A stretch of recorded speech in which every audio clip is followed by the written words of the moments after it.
ឡើងដើរពីយប់មកដល់រហូតក៏ខ្ញុំវាឲ្យកង់ខ្ញុំជិះផងម្ដងដូរគ្នាខ្ញុំនៅខេត្តស្វាយរៀងស្រុកស្វាយជ្រុំឃុំក្រគោកភូមិខូចមកនៅពេញតាំងពីឆ្នាំ2018ការងារត្បូងមកធ្វើអនាម័យនៅក្រុមហ៊ុនហ្នឹងប៉ុន្តែខ្ញុំចូលតាមក្រុមហ៊ុនសន្តិសុខខ្ញុំមានកូន3នាក់ប្រុស2ស្រី1រៀបការហើយមួយនៅ2នាក់អត់ទាន់មានគ្រួសារ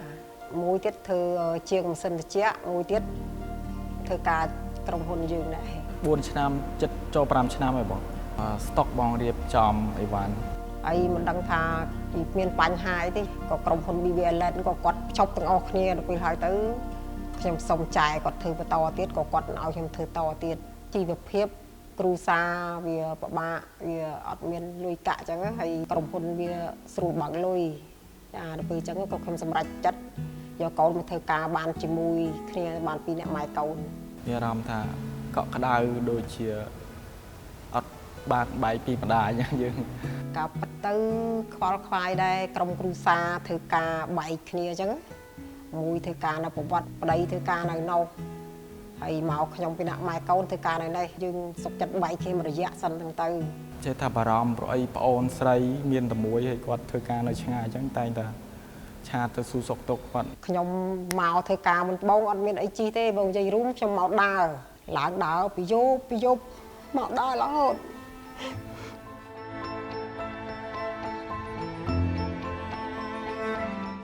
ដើរអស់រយៈពេលប្រហែលជា5-6ខែបានមានកង់ជិះ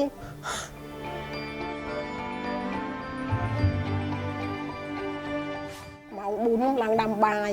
ម៉ោង5រៀបចំបាយឲ្យប្តីកូនបែងចែកបែកគ្នាធ្វើការដើរកាលណាខ្ញុំឡើងមិនទាន់ទៅកូនខ្ញុំធ្វើការគ្មានទូកោក៏ខ្ញុំវាឲ្យកង់ខ្ញុំជិះផងម្ដងដូរគ្នាប្រហែលជាចូលមួយឆ្នាំ2ឆ្នាំបានខ្ញុំមានម៉ូតូជិះប្តីខ្ញុំទិញមកណាគប់មួយប្តីខ្ញុំរាល់ថ្ងៃនេះប្តីទី2ប្តីជាមុនព្រោះថាស្ដាស់ចោលស្ដាប់ម៉ាក់ខ្ញុំមេម៉ាយទេគាត់ចិញ្ចឹមខ្ញុំតាំងពីអាយុ10ឆ្នាំជាងរហូតដល់20ជាងបងតែគាត់មានគ្រូសាប្រហែលឆ្នាំនេះទេហើយខ្ញុំសងតាគេខ្ញុំចំកូនទួយchứកូនខ្ញុំស្រីនៅពោះទៅពេលហើយទៅកូនខ្ញុំចំកូនទៅតាកូនខ្ញុំឆ្លងទលេតោមដើររកស៊ីទៅការសពបែបសពយ៉ាងនិយាយរួមពិបាកយើងអ្នកធ្វើអនាម័យវិញអូនត្រូវចិត្តធន់បើចិត្តមិនធន់ធ្វើអត់បានទេព្រោះអីធម្មតាបុគ្គលិកយើងតែគាត់ត្រូវតែដើរត្រូវហូបនេះហូបនោះបើសិនជាយើងចេះតែប្រកាន់ពួកគាត់អញ្ចឹងក៏มันអាចទៅរួចដែរ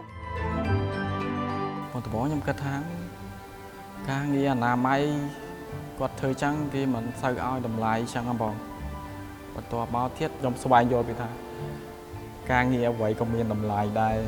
ឲ្យតែយើងធ្វើទៅសុចរិតនិងទៀងត្រង់ហ៎បងក្រៅពីសម្អាតស្អីក៏ដោយឲ្យតែឃើញនៅដូចថាមានប្រឡាក់ស្អីខ្ញុំដើរប្រមូលដើរបបុកឲ្យនិយាយរួមខ្ញុំមានប្រកាន់ថាកន្លែងនឹងក្រុមហ៊ុនរបស់នឹងរបស់គេរបស់អីទេអត់ទេខ្ញុំអត់មានប្រកាន់ម៉ោងប្រកាន់ពេលទេធ្វើហួសម៉ោងអីក៏ដោយហើយម៉ោងមុនម៉ោងក៏ខ្ញុំមកត្រូវធ្វើដែរពីដំបូងខ្ញុំអត់ចេះអីសោះខ្ញុំគិតថាពិបាកយូរទៅបងនៅនឹងគាត់ប្រាប់ថានេះជាបទពិសោធន៍របស់យើងទេយើងគួរតែរៀនសូត្រពីគេថាយើងគួរតែធ្វើម៉េចដើម្បីឲ្យខ្លួនឯងទៅមុខចាខ្ញុំសូមអរគុណចាទាំងអស់ដែលបានឲ្យផ្ដល់ការងារខ្ញុំទៅតាំងពីខ្ញុំចំណុច0ឥឡូវខ្ញុំបានមានផ្ទះមានអីនៅដោយសារខ្ញុំមកធ្វើការនៅក្រុមហ៊ុនហ្នឹងខ្ញុំអរគុណនៅជីវិតនេះតិចតួចមែនប៉ុន្តែខ្ញុំបានរស់រួចតាជីវិតខ្ញុំឡើងបាន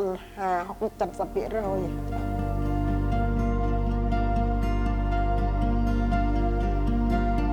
អរគុណដល់ BVLN មែនតើដែលបានផ្ដល់ឱកាសឲ្យខ្ញុំនាមជាកូនខ្ញុំបំពេញកាតព្វកិច្ចឲ្យបានល្អ ពេលខ្លះជួយសម្រាប់បន្ទុកការងាររបស់គាត់អរគុណម៉ាក់មែនតើដែលផ្ដល់កំណើតឲ្យកូនមើលថែកូនតាំងពីតូចមករហូតដល់ពេលនេះអរគុណម៉ាក់មែនតើ